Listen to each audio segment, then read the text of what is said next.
તમારી પહેલાં રીલ્સ જોઈ કેતાબેનની અને 2-3 વખત મેં ત્યાં બી પૂછ્યું, આણંદમાં બી, પણ મારી જોડે એટલી સારી રીતે વાત ના કરી. પણ મેં એમને એક જ વખત કોલ કરીને મને સરસ રીતે વાત કરી અને અહીંયા મને એટલું બધું મજા આવી ગઈ ને. બેઝિક ટુ એડવાન્સ મસ્ત શીખવાડ્યું તમે.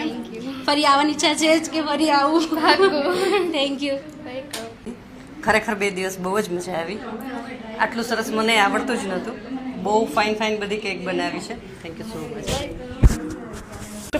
અને તમારું સર્વિસ કેક શીખવાની બહુ જ ગમી. આવી રીતે આગળ બી શીખવા આવીશું બીજા ક્લાસીસમાં. બહુ જ ગમ્યું. Thank you. મેં તમારી ઇન્સ્ટા પર રીલ જોઈ અને તમને કોલ કરીને હું આવી. તમે તો ખૂબ સરસ રીતના કેક શીખવાડી. તમારો તો ખૂબ ખૂબ આભાર, પણ તમારા મમ્મીનો બી ખૂબ ખૂબ આભાર.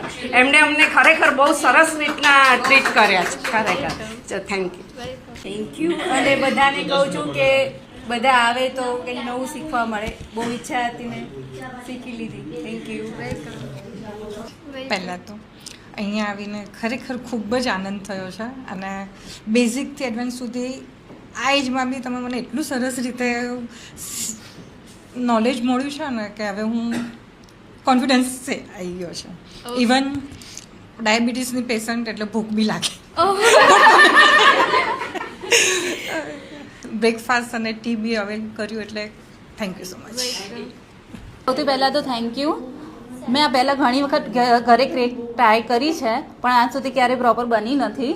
હવે હોપફુલી ટ્રાય કરીશ તો સારી બનશે. કેકનું તો મને બહુ નોલેજ હતું જ નહીં, કેવી રીતે ડિઝાઇન બને કે કેવી રીતે સાને શું કહેવાય ટૂલ્સનું, એ બધું બી અમને પ્રોપર રીતે ગાઈડ કર્યું અમને, તો એના માટે થેન્ક યુ. આટલું સરસ શીખવાડવા માટે અને બેઝિકથી લઈને એડવાન્સ સુધી બહુ સરસ શીખવાડ્યું છે અને એકદમ ફ્રેન્કલી છે અને એકદમ ક્લોઝલી આપણે જાણે આપણે ઘણા સમયથી આપણે જાણે ઓળખતા હોય એ રીતે અમને ગાઈડ કર્યા છે. એના માટે થેન્ક યુ સો મચ. પણ નહોતું આવડતું. હું આમનાથી આવીને કેક શીખી ગઈ અને બહુ જ સારો એક્સપિરિયન્સ રહ્યો છે. એકદમ ઘર જેવું ફિલિંગ આવે અને બહુ જ કોમેડી છે.